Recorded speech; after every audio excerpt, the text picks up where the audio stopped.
What is going on, YouTube? It is Primitive here, and today I'm going to be bringing you another match where you're going to once again be showcasing the Mastemon Rush deck that I showed, as well as I'm going to be showing off my Wargreymon Rush deck, so a deck that I've been working on quite a bit, and something that I just really enjoyed, something that I played a lot in BT5 and wanted to bring back. Now, there is a little bit of a glare on the purple player side in their raising area, so I did go ahead and put a little bit of editing there, so that way you can see for sure what cards are going to be in there, so there's no question.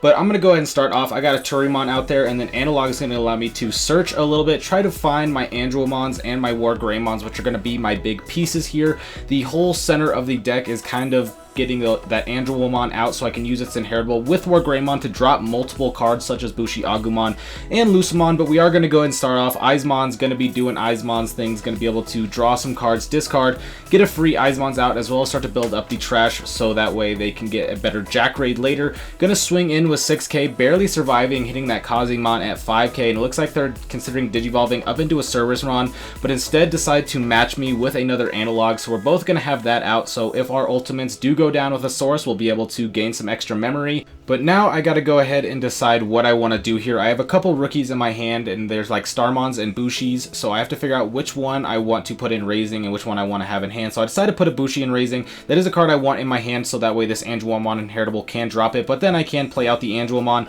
That is going to give the Ginkaku Promote security attack -2, and we're going to go ahead and get a purple memory boost, grabbing the Tsukaimon so that way they have another rookie in the back, as well as some memory gain. So pretty decent card here, but I'm only at 2 memory, which means that even if I have the Wargreymon, I'm not going to be able to go into it just yet, so I'll have to consider some of my other options. Luckily, I'm not playing a list where they're going to very easily be able to delete this Angelmon, so it's not too scary to have out on the field, and if it does go down, I will be able to gain the memory and hatch with the Analog, so that's always going to be a nice upside. But I decided to go ahead and just play the Spiral Masquerade here. That's going to go ahead and give -6 to the promote. Want to slow down the damage on the board, as well as I don't want them to be able to just Digivolve straight up into their Cerberusmon, and the Elecmon swings in, is going to go down, which is going to pop my Bushi, unfortunately, and now they can go up with the memory boost. And then after a little bit of thinking, they do decide to play out the Tsukaimon and then play out the Dead or Alive to play the Lucemon. I'm not sure why they wanted the Tsukaimon out there first, but that is their only real way to be able to pop the Angelmon. They are only playing the one Lucemon.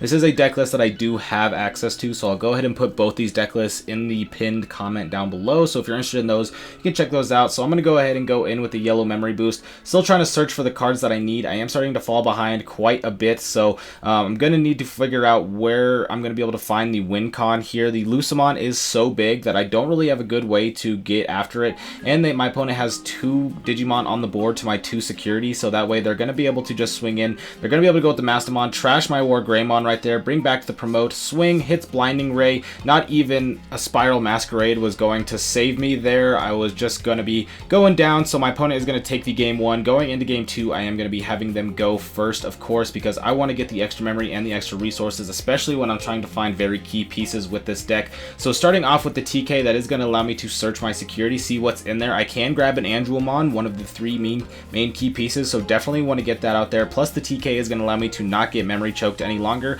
and that's going to be very valuable. The Ginkaku Promote's going to swing in, hit TK Kari, so that is fantastic for me because now I am going to be going to 5 next turn pretty much no matter what. I don't believe this deck plays any cards outside of Mastemon that will take your own security, and Mastemon would also take my security, so no matter what, I'm going to be at lower security. So they're just going to go into the Werewolf mode, not even the regular Cerberusmon, so they're not going to be able to get the draw, the discard, as well as be able to threaten to pop with the Werewolf mode, so that works for me. Going to be able to play the Pulsemon out here, so that way I can get a little bit of cycle going, and then play out another TK Kari, so that way I can just make sure I have full advantage. It's going to be very hard for my opponent to play around this, and they're just going to go ahead and commit up into damaging anyway, because I'm already lower. The double TK Kari is already going to proc, so no matter what, going to be able to go to 7, so I will be able to get a lot of work going on here. Going to go with the Deathclaw, going to be able to draw 2, discard 1, and then draw 1, discard 1, and play out the Eismon, so that could be a lot worse. They could have played out a multiple of Eismons, but now they don't have the craziest board with just the 1 Eismon, so I will be able to still manage that a bit. So gonna have to start building up here. I still have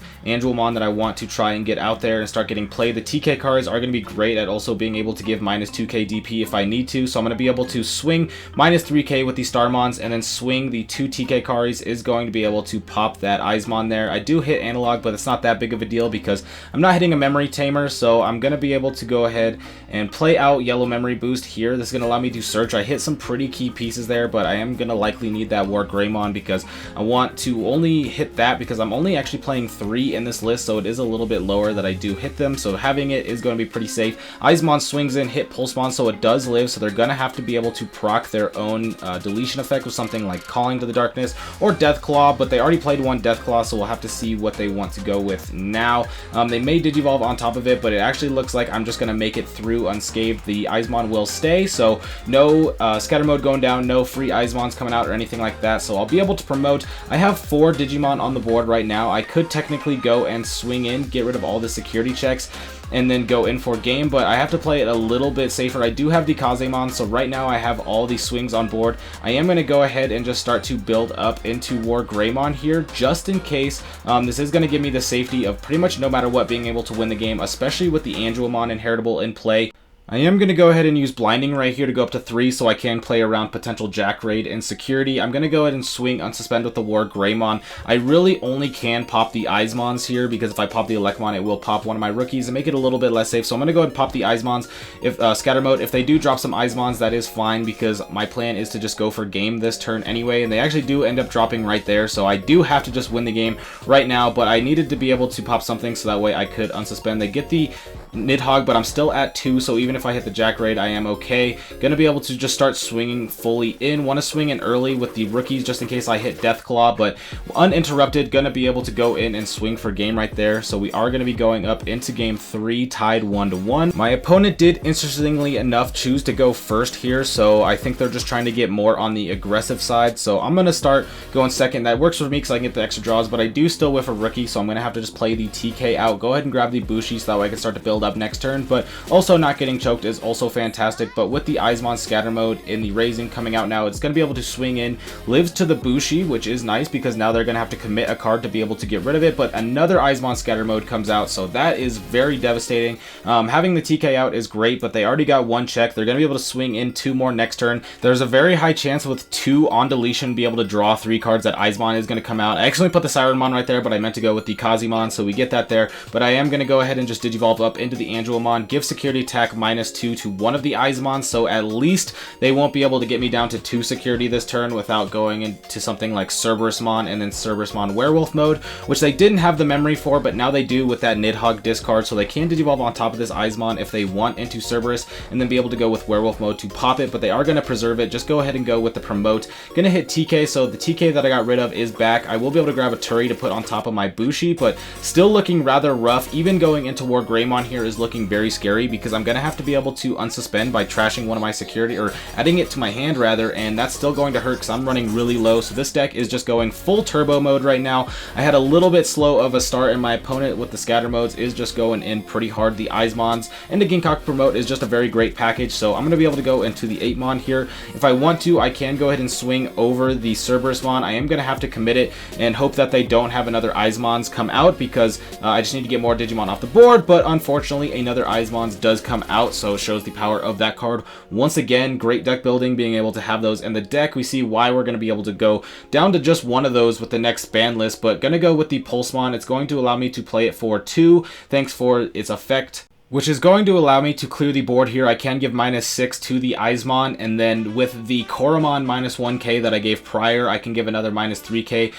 And that is going to allow me to pop the scatter mode, but then 2 more Eismons come out, so I am just going to scoop it up. The power of that is just too much. With 1 security left, I wasn't going to be able to do it, especially when I had to pop with the Blinding Ray, but just shows the awesome power of the purple deck, this format with those Eismons. But if you enjoyed, be sure to like and subscribe because I'll be bringing you even more BT7 content. Again, if you want to see these deck lists, I will have them pinned in the comment down below. But with that being said, I hope you have a great day. I will catch you next time, and peace out.